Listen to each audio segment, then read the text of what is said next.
Monsieur le Président.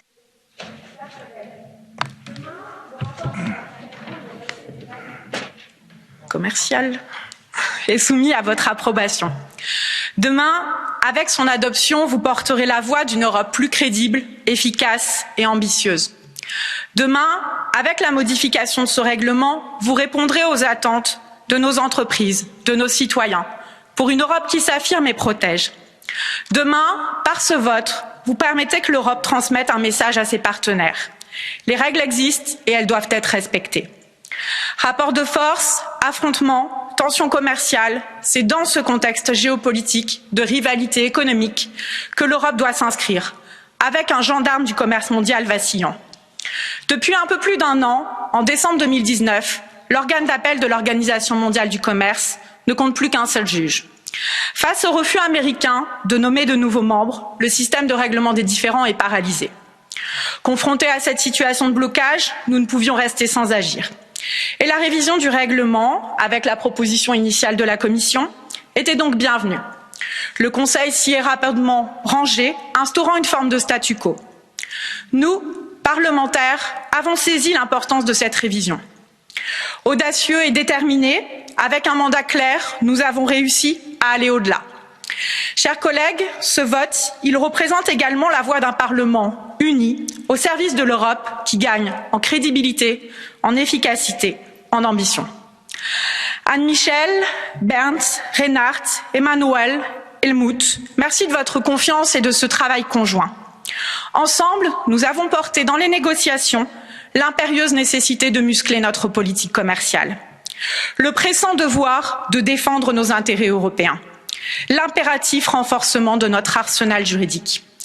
Ainsi, avec votre vote, chers collègues, de nouvelles avancées verront le jour.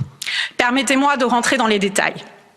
Pour être en capacité de réagir, il faut tout d'abord se donner les moyens et disposer de leviers d'action suffisants face à des États qui empruntent la voie de comportements unilatéraux et illégaux. En élargissant le champ d'application de nos contre-mesures, c'est l'efficacité pour l'Europe qui est donc proposée. Dans un monde où la part des services et des droits de propriété intellectuelle est grandissante, le Parlement européen a donc convaincu le Conseil d'ouvrir la possibilité pour l'Union européenne de prendre des mesures, non seulement dans le domaine des services et des marchés publics, mais aussi dans le secteur des services et des droits de la propriété intellectuelle, harmonisés au niveau européen. Et nous nous sommes donné rendez-vous dans un an, avec une clause de révision explicite, afin d'élargir le champ à l'ensemble des droits de propriété intellectuelle. Monsieur le Commissaire, vous avez face à vous des députés engagés et volontaires, et nous attendons encore beaucoup plus. Alors face à notre détermination d'introduire des mesures provisoires et immédiates contre les actions manifestement illégales et unilatérales d'un partenaire commercial, la Commission semble avoir entendu notre appel. Vous vous êtes engagé à présenter au plus vite et au plus tard d'ici la fin 2021 un nouvel instrument visé à décourager et contrer les mesures coercitives de pays tiers. Monsieur le Commissaire, il y a urgence. Monsieur le Commissaire, il y a une obligation à ce que l'Union européenne se dote d'un tel instrument de dissuasion pour répondre à des comportements qui n'ont pas lieu d'être. Il ne s'agit pas de lancer de guerre commerciale, simplement d'assurer le respect des règles internationales et de s'affirmer comme puissance commerciale.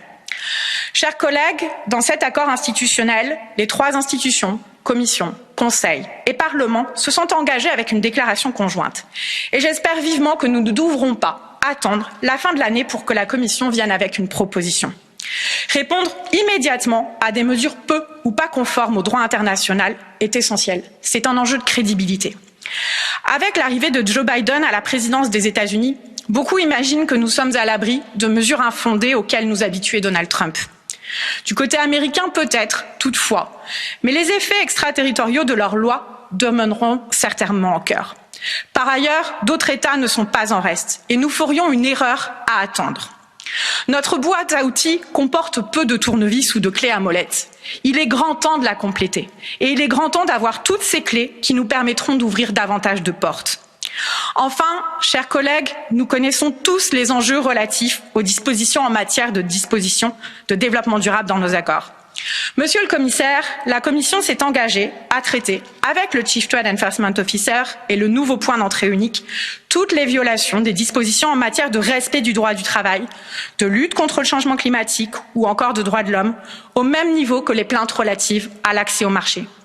Vous le savez, nous souhaitons de nouvelles propositions concrètes pour que les engagements qui soient inscrits dans nos accords de commerce ne soient pas que des déclarations d'intention et soient effectivement respectés et appliqués.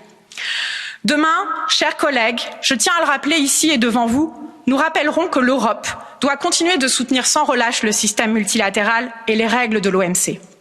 Et avec ce rapport, nous démontrons que nous sommes pleinement mobilisés pour allier discours et actes.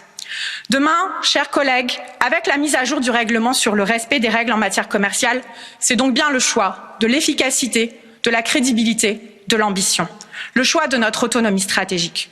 Une nouvelle fois, je remercie tous mes collègues shadow rapporteurs, la présidence allemande ainsi que le vice-président Dombrovskis. Lorsque nous sommes unis, nous savons faire avancer l'Europe. Je vous remercie.